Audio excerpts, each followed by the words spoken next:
Hey guys, Nix here. So last night I got a couple comments, replies actually, on comments that I had left, well, a couple months ago by and large. And the guy was talking about the issue of pushing the teaching of intelligent design, creationism, etc. in schools, under the guise, of course, of teaching the controversy. Now, one of the things he fell back on that really struck me was, you don't want any alternatives to be heard. You don't want the kids to ever hear about insert religion here, basically. So, yeah, that was interesting. And I was thinking about it. We said a few other things. I was thinking about it last night, and this morning I got up and I took care of a couple things, and I come on, and I had actually time to catch up with my subscription box. Woohoo! So I've watched just about everything in my subscription box, though I have added a few new ones to that.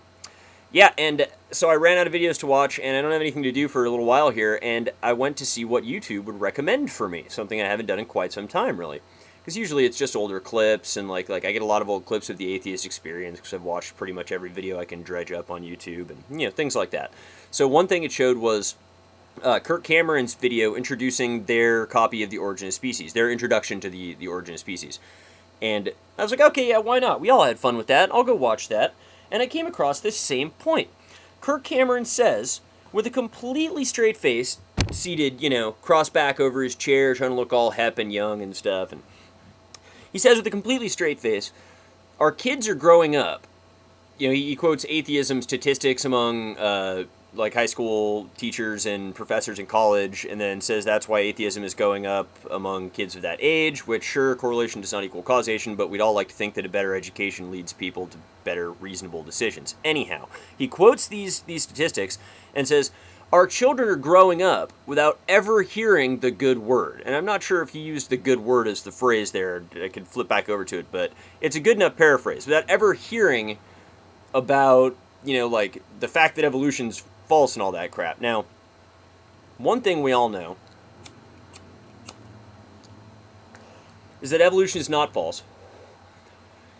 And that to the extent that there are, quote, controversies within evolution, they often are taught within the context of an educational environment. People are told, well, here are some of the questions we have. I mean, they are. You don't give it to third graders. Come on, they're not educated enough for it. But when I was in high school, I encountered things where you could ask the question, well, how do you explain this? Well, this is what we think, says the professor or teacher, and these are the facts that support it, but here's where we're not sure. I got those answers. Now, here's the real question I want to ask, and I realize this has gone on longer than I ever intended it to, but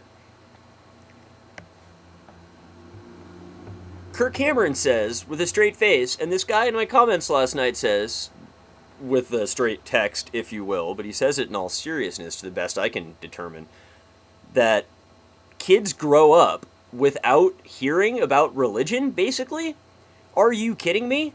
Do you think there's any kid out there who's not living in a compound that could possibly go through their life without encountering, we'll say here in America, without encountering mainstream Christianity? At least mainstream moderate Christianity. Do you think there's any chance? Does anyone out there, chime in guys, does anyone think there's even the slightest chance that you could grow up in America in any reasonable likelihood not encounter mainstream Christianity? I mean, I guess if you're growing up in a compound, you're more likely to be some kind of religious nutjob, aren't you? History proves that one fairly conclusively. Anyhow, there's my rant for the day. I'm going to go get some work done and try to be productive. I hope you can all do the same, or if not, enjoy your YouTube and beer. See you guys later. Until then, Nick's out.